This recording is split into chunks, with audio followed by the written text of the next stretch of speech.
This is the weekend edition of Fear and Greed, daily business news for people who make their own decisions. I'm Michael Thompson, and with Sean Aylmer enjoying a well-deserved week off, sunning himself somewhere on a beach, it is good morning to Adam Lang. Good morning, Michael.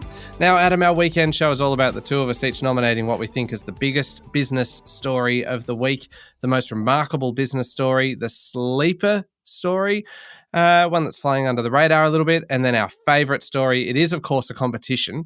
You are usually the judge for this, and you apply your very strict criteria to each of these categories. Today, though, you are competing in this, and so it's your turn to be judged. And we are going to be judged this week by Tim Burrowes, the owner of media and marketing industry newsletter Unmade. Tim, good morning and welcome back. Michael, Adam, good morning. How are you? Very well. This is so good, Tim. I'm glad you're back, and I know that Michael will come into this competition very spirited and trying to extract revenge for all the times I've judged him, in his view, unfairly. Absolutely. And as we get into it, I should probably disclose that there is an issue of your judging, of which I have an increasing problem with as the weeks have gone More by. Feedback. Terrific. As you explain the criteria each Saturday, Yes. and you talk about your scores, of which two are topicality and timeliness, I feel that if I opened up my thesaurus, I would find them both on the same page. So I have a problem with the fact that you give extra points for topicality and timeliness. So tell me, what's the difference between those two things, please? Right. Okay, so why the delineation? And good question, Yes. Judge Burrowes. Gee, you've started well. Yes. Okay, so topicality has to be obviously a point of interest substantially to the business community. And timeliness, it can't just be from last week or last year. It has to be contemporary.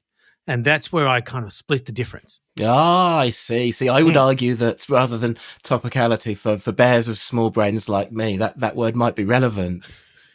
I'm completely with you, Tim. I'll take your feedback on board. I might save it up to the end of the judging and see how I go.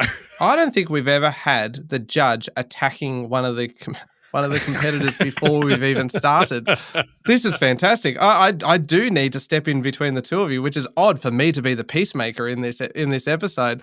But we must move on. We must jump into it. Just to clarify, you are looking, Tim, for the same kind of broad criteria as Adam usually does? I am absolutely. So you'll be scored out of 25 for each category. So making marks out of 100 in total. But also, obviously, a winner in each round as we go until we get there for our hopefully eventual winner. Until there's one left in the arena. And that shall be me. Adam, would you like to go first on the biggest story of the week? Thank you, Michael. I will. Judge Tim Burrowes, welcome. And my biggest story is the cost of living, or as the social media machinery likes to call it, Cozzy Lives. Doesn't that sound natural coming out of my mouth? And the data was coming at us from left, right and centre to make the cost of living the biggest story this week. First, the Australian Bureau of Statistics announced the Consumer Price Index, aka inflation. It fell from 3.8% in June to 3.5% in the 12 months to July. Then we had the House of Representatives Economics Committee, which was an explosion of cost of living data. Our biggest bank, CBA CEO Matt Comyn, he confirmed their customers, and again, this is the biggest bank, are spending much more on essentials, far less on discretionary items, and savings are quickly being depleted. Next, new research from Roy Morgan this week showed that more than 1.6 million mortgage holders were at risk of mortgage stress. Then, Deloitte Access Economics published estimates that Australia has been in a retail recession for 18 months and predicted it's going to be brutal for the retail market from now until Christmas. And I have to heap some praise here, Tim, on those fine thinkers appearing at the Economics Committee who supported tax reform. Bank CEO Matt Comyn and Peter King both called for tax reform to improve our productivity and prosperity, saying there was too much reliance on income taxes and insufficient focus on consumption and wealth. My heart fluttered in hope. But back to the biggest story. That hotbed of Cozzy Live experts at the ABS know it. The business wonks at the House of Representatives Economics Committee know it. Roy Morgan and Deloitte know it. And the people Yes, that's Michael's people. They know it. The new data on the cost of living was the biggest story of the week and will be the single biggest point of debate right up until the federal election. That's a very strong start. And I also thought of Michael when I heard Matt Comyn mention insidious populism. What a line. Oh, that is savage. Man of the people. How do you feel, Tim, about people kind of bunching a whole heap of stories together into one? Is this something that you look favourably upon or perhaps seek to penalise? That's a legitimate question from the man of the people, isn't it? Because some could say that's an omnibus answer. Yeah. Anyway, look, we'll leave that one kind of hanging there, just as a little asterisk next to Adam's entry there, because my biggest story, it actually took me a while to decide on one because we were positively spoilt for choice this week for big stories. We had plenty of companies reporting results.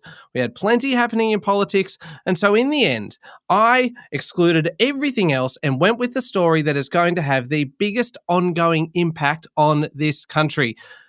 And I'm talking about aviation, right? Don't laugh, Adam, because this week the government released its very, very, very much long-awaited white paper into the domestic aviation industry. And golly, it is a doozy. 56 initiatives intended to improve the traveller experience, to enhance competition, and to assist the industry towards really what they're calling a more sustainable future. Airlines are going to have to show cause why flights have been delayed or cancelled. The government's promised to lower the barrier of entry for newcomers by enforcing a use it or lose it approach to airport slots, particularly at Sydney Airport. The centrepiece of the white paper, an independent aviation industry ombudsman scheme, a charter of customer rights. Even the government's own travel policies are being overhauled. Qantas currently receives more than 80% of domestic flight spending from politicians, judges, and some government departments, despite the average ticket being more than $280 higher for MPs. That's going to change.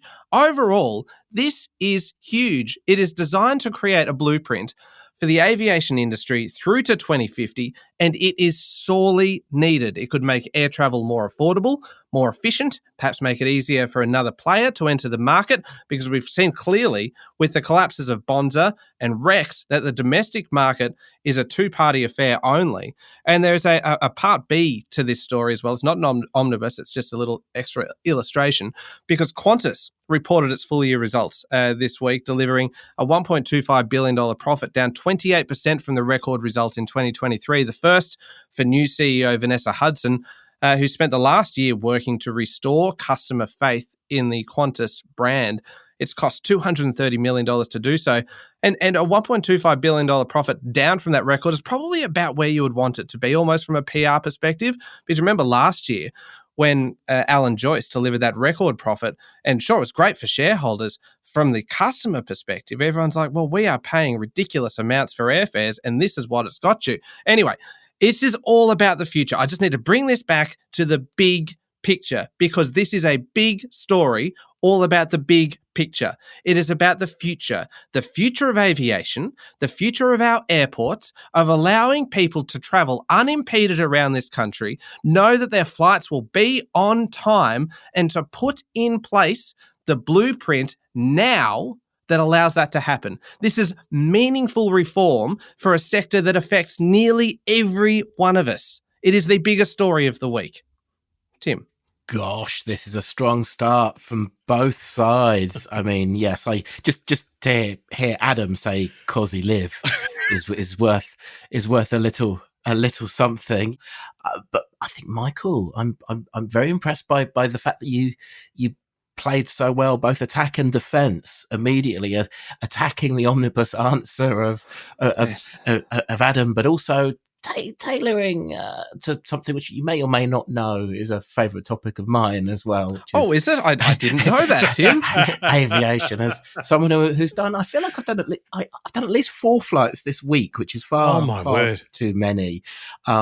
So for round 1, I'm going to give it to Michael. Ouch! I think you made a wise decision. And yes, I was aware. I remember once, about 18 months ago, you gave me a bonus point for an aircraft story because of a childhood fascination with planes and watching planes. And I just filed that away for future reference, and it helped me to decide the biggest story of the week. 1-0. Here we go. Most remarkable story. Shall I go first on this one, Adam? Yeah, absolutely. Go ahead. The most remarkable story this week, and this is not an omnibus, and I shouldn't have to clarify that because you'll understand it in a moment. Not the strongest start for me. I will actually just declare that. Okay, the most remarkable story this week was the performance of two US behemoths who both made headlines on the same day. The first was chipmaker NVIDIA, and the numbers here are staggering. NVIDIA's revenue came in at $30 billion, $30 billion US dollars in the second quarter. That's up 16% on the previous quarter. It was ahead of previous guidance of $28 billion, ahead of analysts' expectations of $28.9 billion, but the company's share price fell nearly 9% in the hours after the results were announced, despite exceeding all expectations. The problem is that investors just expect so much now from NVIDIA. They expect their expectations to be blown away, and they weren't. And that, it seems, was a disappointment. It just shows the extraordinary hype around this company, which is, of course, the face of the AI boom. Then, on the other hand, we have an old school company making money in a more traditional way. We've got Berkshire Hathaway, the company of legendary investor Warren Buffett. On the same day as we were talking about NVIDIA, Berkshire Hathaway became the first US company outside the tech sector to surpass $1 trillion US dollars in market value. Now, this company is truly spectacular. It is remarkable in every sense of the word. It's grown by about 20% a year from 1965 through to last year. It's had an even better year in 2024, gaining 30%. It's a conglomerate owning businesses across insurance and energy and manufacturing and retail and services. I learned a lot, actually, while researching this. Did you know that Berkshire Hathaway owns World Book encyclopedias? Did you know that? Does anyone care? Cricket. I'm thinking to myself, World Book encyclicians, what are they? You don't remember World Book encyclopedias? Oh, I do, but aren't they on the line? Well, see, the thing is, in the 80s, and here's a little history lesson. Thanks. In the 80s, in the kind of mid-80s, when Berkshire Hathaway bought the company that published the World Book encyclopedias, Warren Buffett held this up as like his favorite company that he had acquired because it was just making so much money and it was such a solid business and everybody loved it, and that the margins were so huge and the quality of the product, the knowledge within the encyclopedias, it was all fantastic. And then, of course, you get to about 1992 or so when Encarta, remember the online encyclopedia came out?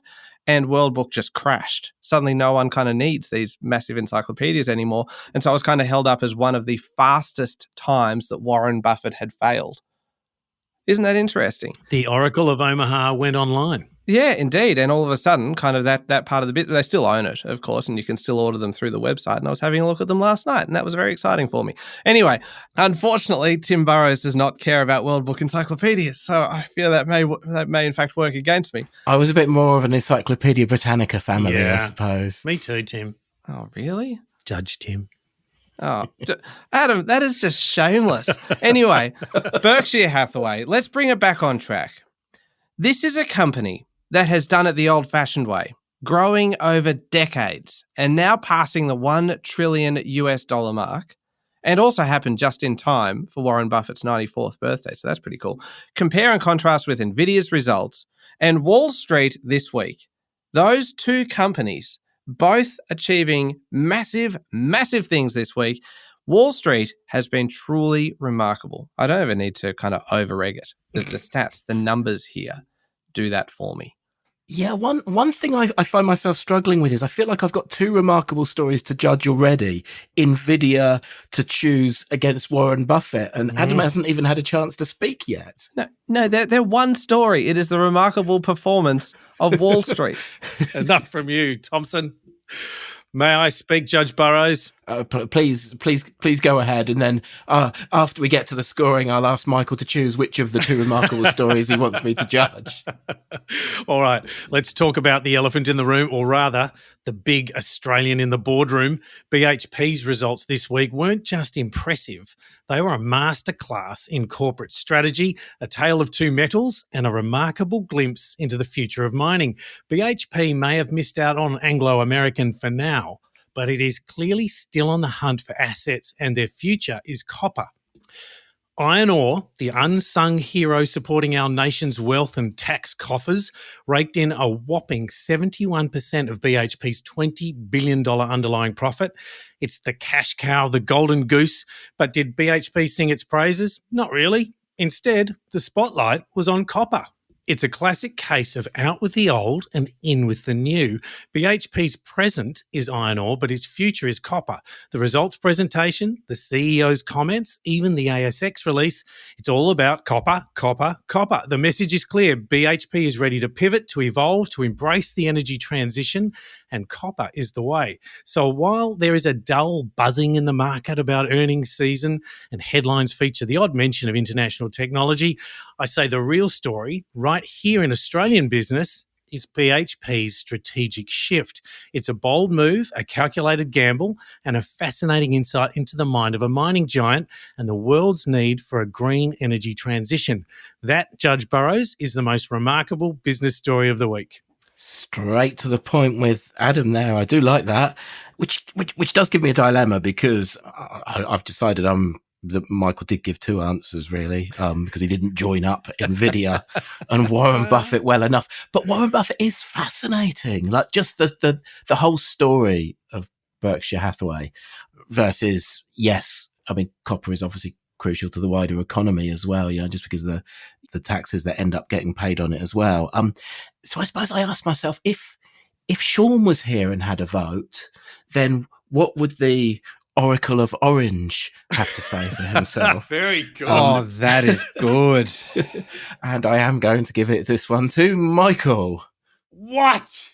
Oh, okay. Have you seen the film When We Were Kings? Tim Burrowes, Judge Tim. Many, many years ago. Yeah, okay. So, no, 1974. Muhammad Ali, George Foreman, the rumble in the jungle. George Foreman was hammering Muhammad Ali. He was on the ropes. That's where I am now, but I'm coming back.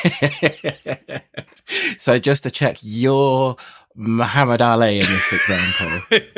Yes, in this particular metaphor, I am. Thank you for that clarification.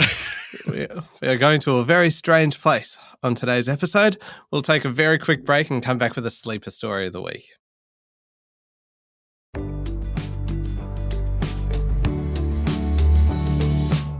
All right, Adam, we are looking for a sleeper story of the week. Just a reminder of the score in case you need a reminder. It's 2-0 at this point. So the pressure is on at the moment. Not feeling it. Oh, well, good. Okay, well, if you're feeling relaxed and if you're feeling primed and ready, give us your sleeper story of the week. This is one that really hasn't had much attention this week, or is perhaps not getting the attention that it kind of deserves. It's going to be a bigger story further down the track. Did you find something that fits into that category, Adam? I think I did. Now, let's see what Tim thinks. Judge Burrowes, Tim, you've built companies, you've sold companies, you've worked for others, but do you give yourself the right to disconnect? Oh, that's a good question. That's a very good question. Well, while you ponder that, Tim, the new right to disconnect laws began this week. Now, Sean Aylmer wrote about this in our weekly Fear and Greed newsletter, and it is a massive sleeper story.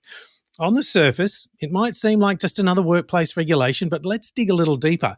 It will not stop people working outside their allotted hours, but it will change the workplaces because management and workers will have to consider and discuss what is reasonable to them.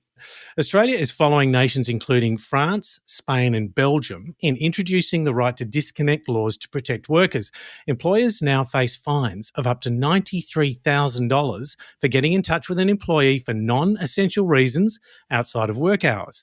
Now, this law isn't just about people not answering emails after 5 p.m. It's about redefining the entire employer-employee relationship.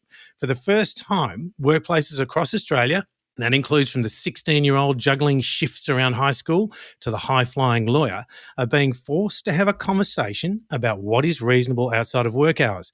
Think about it, Judge Burrowes. How often do conflicts arise because the ground rules aren't clearly laid out? This isn't just about curbing late-night work requests.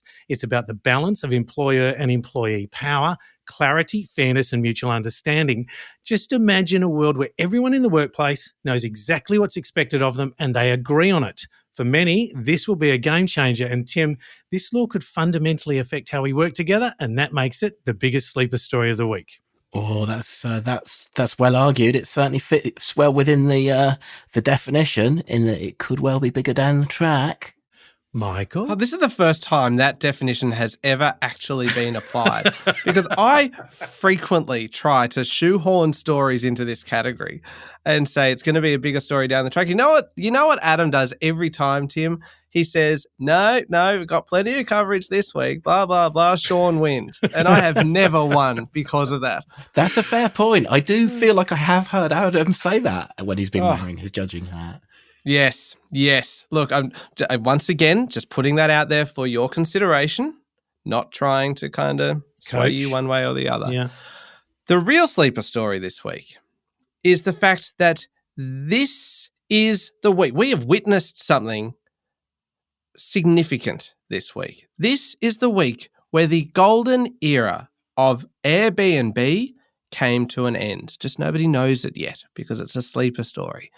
The tide has turned on short stay accommodation. It happened this week in Victoria with the state government imposing their 7.5% levy on bookings for things like Airbnb. But that's not all, because data compiled this week shows that about 208,000 holiday homes listed for rent every month on average, the vast majority through Airbnb, but prices are falling.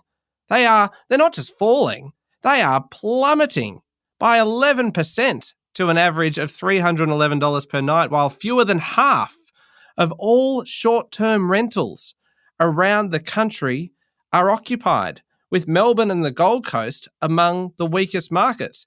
Like, that does not sound like a sector that's thriving to me. And if that's not enough, consider the fact that hotels, remember hotels? They are now performing better. Everyone's been forecasting the death of hotels because of the rise of Airbnb. Hotels are back. Across the capital cities, hotels were at least 70% full over the first 7 months of the year, with room rates above their pre-pandemic levels. This is in Australia, right? But it is not a uniquely Australian phenomenon. New York City has started banning some short-term rentals. Barcelona's doing the same thing. The tide has turned. There are cheaper options now available. The weight of popular opinion has shifted. I am calling it. This week was the end of Airbnb's golden age, and it's a sleeper story because nobody else has the guts to say it. Look, Michael, I love your passion. I love your rhetoric. I think that's a very interesting topic as somebody who Airbnbs my house when I'm not around as well. So a topic close to my heart. The central premise, the thing I keep coming back to, is a really great sleeper story is one where the fuse was lit in the week that's just gone and is going to become much bigger in the future. And I'm honestly not convinced that Airbnb, the fuse was really lit this week. Whereas I think Adam is correct in arguing that right to disconnect, this was the significant week. So I'm going to give this one to Adam. And Tim, I don't feel like that was just a concession for me being 2-0 down, but just can I clarify that it wasn't? You outscored Michael by 2 points on that one. Good. So it even threatens to close the gap. I've never heard Adam sounding so needy. Please reassure me, Tim. Yeah, it wasn't just pity. I don't know. You should probably listen to previous episodes. I think I could think of a couple of other examples. Can I also just say, though, that I think, you know how when like the High Court, for instance, or the Supreme Court passes down a ruling and it sets a precedent for others, I feel that that's what we've had happen right now with this concept of the fuse was lit. Mm-hmm. I think that is a fantastic way to look at the sleeper story category, that if it is going to become, this story is going to keep on kind of snowballing and it began this week, then Adam, I think maybe this is something that we could apply in the future. And when I say we, I specifically mean you. I'll take that on board. I do like the phrase. The fuse was lit. Yeah, it's great, isn't it? Oh, wonderful. Oh, well, 2-1. Okay. Muhammad Ali's coming back. Here he is. He's off the ropes. He sure is. And I'm talking about myself in the third person. Adam, you know what? Why don't you, because you have got a bit of momentum now. Yes. I would like you to go first on the favourite story, because I feel like you really got something going right now and I want you to kind of bring it home strong. Thank you, fellow competitor. Yeah, anytime. Okay, Judge Burrowes. Tim, my favourite business story of the week has to be the CFMEU's self-implosion on the streets of our nation. No, it's a bit of a twist for a favourite story, but just go with me on this. Allegations of criminal and corrupt behaviour inside the CFMEU made national headlines last month. Over the years, the CFMEU has racked up more than $16 million in fines for unlawful conduct, including charges of coercion, intimidation and corruption, and the federal government placed divisions of the CFMEU into administration. When both sides of politics come together on something, you know it's serious. And you would think that this would make the CFMEU reconsider its approach, but no. Instead, they've doubled down in a way that's almost spectacularly self-destructive. This week, tens of thousands of CFMEU protesters flooded the streets in major cities, and the rhetoric was anything but civil. We had sacked CFMEU leaders promising the absolute destruction of the Labor Party, and ACTU Secretary Sally McManus being branded a class traitor. Protesters even went so far as to label the Albanese government fascist, with some calling the PM Albanazi. And let's not forget sacked CFMEU New South Wales Secretary Darren Greenfield. He's facing charges of taking bribes from employers, which he denies. He called the PM a dirty, rotten bastard. Now, this is a critical test for Albanese, and it's no secret that Labor governments often have a tougher time managing union relationships than a Conservative one does. But more importantly, this is a defining moment for the trade union movement as a whole. 30 years ago, unions represented 2 in 5 workers. Today, it's closer to 1 in 8. The union movement has achieved a lot for workers in its history, but the CFMEU's behaviour this week isn't doing them any favours. They're shooting themselves in the foot, tone deaf, disturbing, and a spectacular fail as my nomination for favourite story of the week. Michael. It's a very serious story there. Adam, I wonder whether I'm going to come across as a little bit kind of glib. Yeah. No. Wouldn't be the first time. Hey, look, there's nothing wrong with a bit of glibness at the right moment. Bring the fun, Michael. Well, bring us the joy, Michael. Where's the joy? Yes. Kamala Harris and Michael Thompson bringing us the joy. The second largest diamond ever discovered has been found in Botswana. And I just don't think it's getting the attention that it deserves. This thing is an absolute beast of a gem. A beast. It's a whopper. 2,492 carats, second only to the Cullinan diamond, which was dug up in South Africa in 1905. Quick maths, that's nearly 120 years since we had a diamond this big. Is that right? It's somewhere in that vicinity. It's a long time, right? Now that one, the Cullinan diamond, was a hefty 3,106 carats. So that's big. That is really, really big as well. It was cut up. It was used for the British royal family's crown jewels. But for this new one, it is still in one piece at the moment. And if you haven't looked at the pictures of it, you need to do it. It is huge. It looks like a giant apple, like a custard apple. Do you know custard apples? It looks like one of those. It's a Canadian company called Lucara discovered it at their mine in Botswana using new X-ray technology. The stone is thought to be worth around $40 million US. $40 million. And when the find was announced, Lucara's share price jumped by about 40%. Now, the thing about Lucara is they've actually got form. in this space. They have found some big, big stones before. In 2015, a 1,109 carat diamond. In 2019, a 1,758 carat black diamond. That sounds pretty fancy. Both of those diamonds were cut up for jewelry as well, just like the Cullinan diamond was. It's expected the new one that's been found will probably end up being cut up as well. But the thing is, and this is where this story gets interesting, it doesn't even have a name yet. And in that, I believe there is a diamond opportunity to bring people together. Don't give it a fancy hoity-toity name like the Cullinan diamond. Let's make this the People's Diamond. And instead of some aristocratic name, let's name it Steve or Vicky or Jeff or something like that.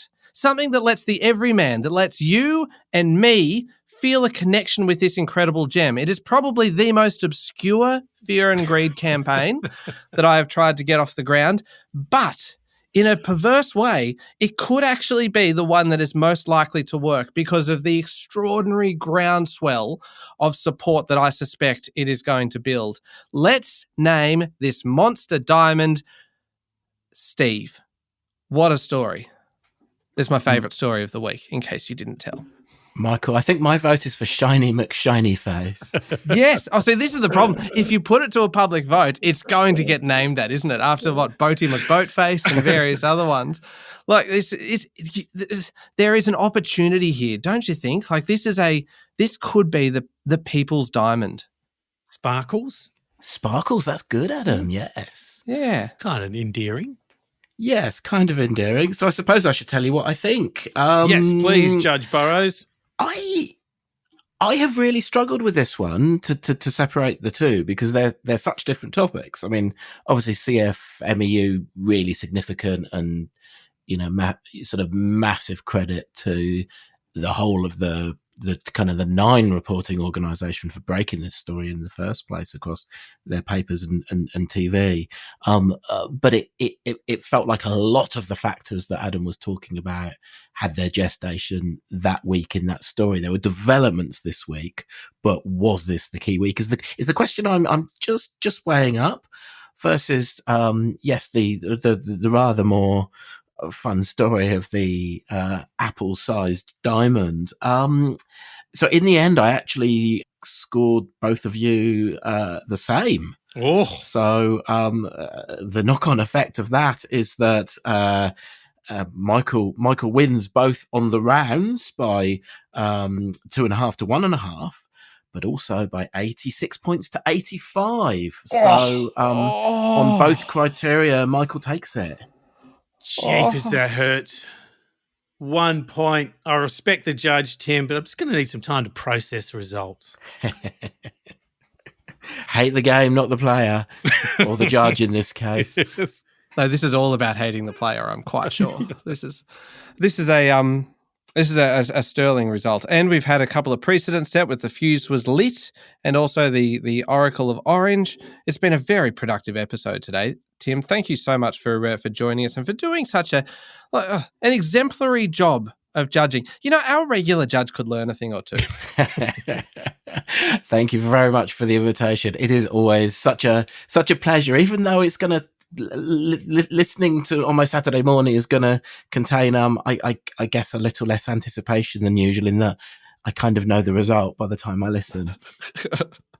Yes, you might already have an inkling as to how this one ends up. Yeah, and Tim, look, again, thank you for the great work you keep doing on Unmade. I regularly read everything you publish and listen to your podcasts. It's great to have you as a journalist in this country. You're very kind. Thank you so much. That was Tim Burrowes, owner of media and marketing industry newsletter Unmade. And thank you, Adam. Thank you, Michael, and congratulations. Oh, thanks, Adam, and well done on a solid effort. I don't know how to be a gracious winner. I really don't. An earnest contest. Yeah, an earnest contest. Yes, we definitely had that. Make sure you're following the podcast and join us online on LinkedIn, Instagram, TikTok, Facebook, and X. I'm Michael Thompson, and that was Fear and Greed. Have a great weekend.